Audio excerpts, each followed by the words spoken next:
পারিবারিক সম্পর্ক কেন নষ্ট হয়? আজকে মিডিয়া, সোশ্যাল মিডিয়া, নাটক, সিনেমা বর্তমান পরিবার ভাঙার জন্য বড় একটি যন্ত্র। মিডিয়াতে কিছু হলেই আমাদেরকে পশ্চিমা রীতিনীতি, অমুসলিম রীতিনীতি দেখায়, আর আমাদেরকে সেই দিকে মোটিভেট করার চেষ্টা করে, আকর্ষিত করার চেষ্টা করে।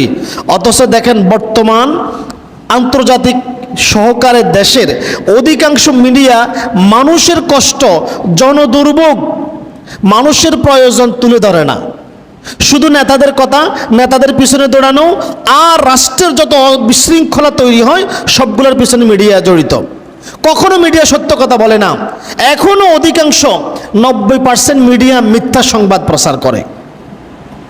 জানি আমরা সাংবাদিকদের ভিতরে, মিডিয়ার ভিতরে কি পরিমাণ ঘুমর লুকায়িত আছে আমরা জানি।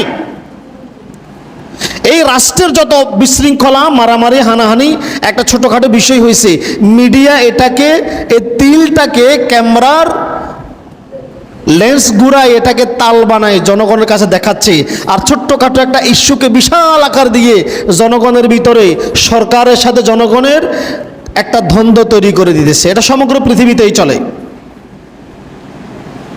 আজকে এই মিডিয়া নিজেদের স্বাধীনতা দাবি করে, স্বাধীনতার নাম দিয়ে মিডিয়াগুলা তৈরি হয়েছে মানুষের গীবত, দোষ ত্রুটি তুলে ধরার জন্য। মানুষের দোষ কি প্রকাশ করার জিনিস? মিডিয়া আজকে স্বাধীনতার নামে বেহায়াপনা আমাদের ভিতরে অসামাজিকতা ছড়িয়ে দিচ্ছে। মিডিয়া দেখেন, আপনাকে বলি, মিডিয়া বাল্য বিবাহ হইলে মিডিয়া, হ্যাঁ এইখানে একটা বাল্য বিবাহ হয়েছে, এই পিতা দায়ী মাতা দায়ী, কিন্তু বাল্য প্রেম সম্পর্কে একটা সংবাদকে আপনারা দেখেছেন? পার্কে যে ছোট ছোট ছেলে মেয়েগুলি পিতামাতার মান সম্মান নষ্ট করে, 12-13 বছরের ছেলে মেয়েগুলি, কালকেও দেখছে একটা ঘটনা, মেয়ে 9ম শ্রেণীতে পড়ে বন জঙ্গলায় ভুট্টা খেতে গিয়ে অশ্লীল কাজে লিপ্ত হয়েছে। মিডিয়াকে এটাকে প্রচার করে না। বাল্য বিবাহ হইলেই, হ্যাঁ বাল্য বিবাহ হয়েছে, তাহলে বাল্য প্রেম নিয়ে কথা বলো না কেন? বাল্য প্রেম নিয়ে কথা বলো না কেন? কিভাবে ছেলে মেয়ে পরিবার ত্যাগ করবে, এরপরে দুইজন ছেলে মেয়ে কিভাবে অবৈধ সম্পর্কে লিপ্ত হবে, এর ব্যাপারে প্রেম কাহিনী, উমুকের প্রেম কাহিনী বিশাল রঙ্গরস দিয়ে মিডিয়ায় তুলে ধরা হচ্ছে। আর আমাদের যুবকরা মনে করতেছে এটা যদি কি মজাও। হায় হায়, নারী অধিকার নামে নারীদেরকে পরিবার বিমুখ করে দিচ্ছে, নারীদেরকে উচ্ছৃঙ্খল করে দিচ্ছে। আজকে নারী স্বামীর কথা শোনে না, শ্বশুর শাশুড়ির কথা শোনে না, পরিবারের নিয়ম কানুন কিচ্ছু মানে না। আর পুরুষগুলি মানসিক নির্যাতনের শিকার হয়ে চুপচাপ পড়ে থাকে। মাগো, বেডিরে যদি এখন জমাই তো আমার মান সম্মান রাখবে না, চুপচাপ করে সহ্য করে যায়। এসব নারীদের ফাঁদে পড়ে আজকে প্রায় 90% পরিবার ধ্বংসের মুখে, ছিন্ন হয়ে যাচ্ছে। আর নাটক সিনেমায় তো দেখানো হয় ছেলে মেয়ে, শুধু ছেলে মেয়ের কাহিনী দেখায়, এখানে পিতামাতার কোনো অপশন নাই, ভাই বোনের কোনো অপশন নাই। নাটক সিনেমা, অধিকাংশ নাটক সিনেমা শুধু প্রেম কাহিনী নিয়ে গঠিত। আর এই নাটক সিনেমা কি দেখানো হয়, কিভাবে একটা ছেলে মেয়ে প্রেম করা কি বৈধ সম্পর্ক নাকি অবৈধ সম্পর্ক? কথা বলেন না। দুইজন ছেলে মেয়ে সম্পর্কে লিপ্ত হইল, এটা কি বৈধ নাকি অবৈধ? এই অবৈধ সম্পর্কটাকে নাটক সিনেমায় এমনভাবে দেখানো হয়, এক পর্যায়ে যাই এই ছেলে মেয়ের পরিবারের সম্পর্ক মানে না, ছেলে কিভাবে পিতার সাথে মাতার সাথে ফাইট করে, মেয়ে কিভাবে পিতামাতার সাথে ফাইট করে, পিতামাতার বুকে লাথি দিয়ে কিভাবে বাড়ি থেকে বের হতে হয়, সংগ্রাম করতে হয়, এইগুলি শেখানো হয় নাটক সিনেমাতে। আর আমাদের ছেলেগুলি দেখে দেখে দেখে, মেয়েগুলি দেখে দেখে এটা নিজের বাস্তব জীবনে প্রয়োগ করার চেষ্টা করে। অধিকাংশ পরিবারের কন্ডিশন এটাই। অধিকাংশ পরিবারের কন্ডিশন এটাই, সন্তানগুলি পিতামাতার কথা শোনে না, সন্তানগুলি পিতামাতার কথা শোনে না। এই যে এই নাটক সিনেমায় আরও কি কি দেখানো হয়, কিছু চ্যানেলে দেখানো হয় কিভাবে স্ত্রী স্বামীর সাথে ফাইট করবে, স্বামীর সাথে কি পয়েন্টে মাইট দিবে, শ্বশুর শাশুড়ির সাথে কেমনে ফাইট করা যায়, ননদ জালে জালে কিভাবে ফাইট করা যায়, এগুলো শেখানো হয় না? শেখানো হয় না এগুলা? মিডিয়াতে বিভিন্ন নাটক সিনেমা এইগুলাই দেখানো হচ্ছে। আর বাস্তব জীবনে এগুলি আমাদের উপরে প্রভাব বিস্তার করে, প্রভাব ফেলে।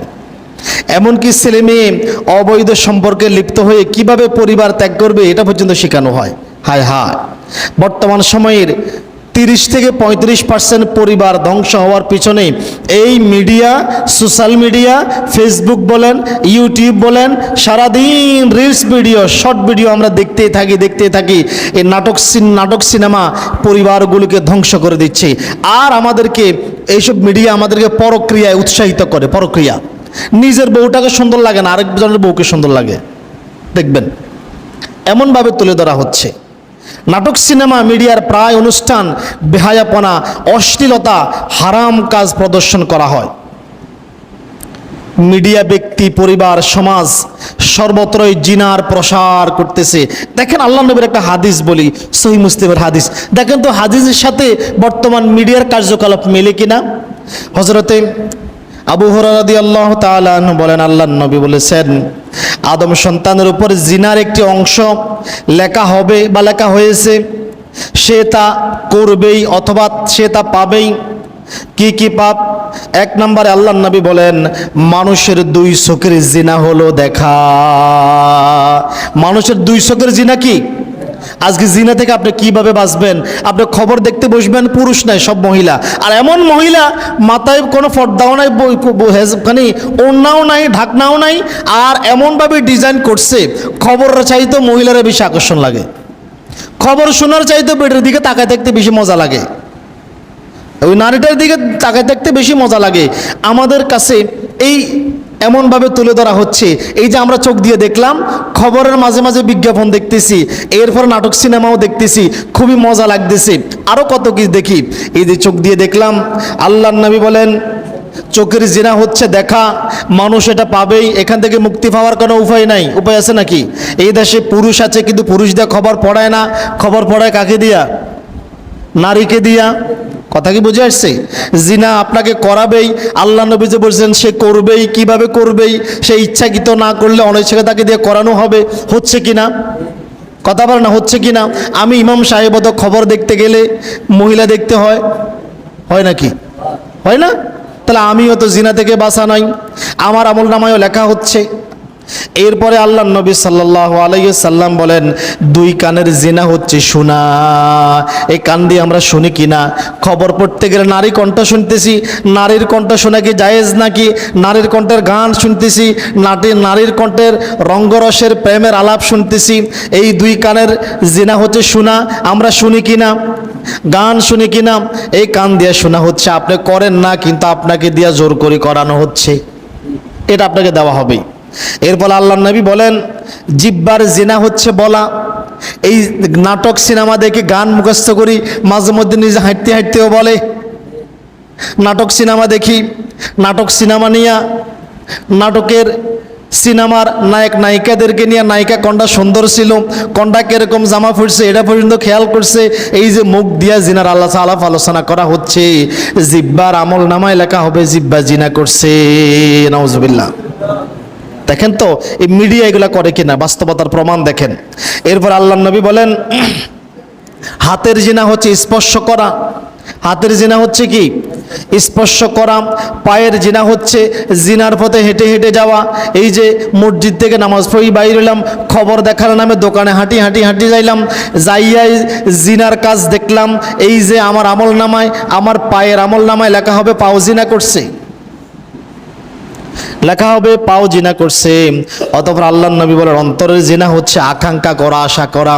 এই যে আমরা যতই নিজেদেরকে পীর সাহেব দাবি করি, আল্লাহ দাবি করি, খবর দেখার পরে, নাটক সিনেমা দেখার পরে নায়িকাকে নিয়ে মনে মনে চিন্তা করে, মনে মনে নিজেরে ওই মহিলাটাকে নিজের ক্রাশ হিসাবে চিন্তা করে। মহিলারা নায়ক নিয়ে চিন্তা করে, ঘরে স্বামী আছে, স্বামীর কথা চিন্তা করে না। ওই ঘরে স্ত্রী আছে, স্ত্রীর কথা চিন্তা করে না। ওই যে নাটক সিনেমায় নায়িকাটাকে খুবই রসালো করে তুলে ধরা হয়েছে, স্ত্রীর সাথে একসাথে এক বিছনায় ঘুমায়, নায়িকার কথা চিন্তা করে। স্ত্রী ও স্বামীর সাথে এক বিছনায় ঘুমায়, কার কথা চিন্তা করে? ওই যে নায়কের কথা চিন্তা করে। আল্লাহর নবী তো বলেছেন, অন্তরের জিনা হচ্ছে আকাঙ্ক্ষা করা, আশা করা। এই যে জিনা হয়েছে কিনা, কে বাঁচবেন? অতঃপর আল্লাহর নবী বলেন, লজ্জাস্থান তার সত্য মিথ্যা প্রমাণ করে দেয়।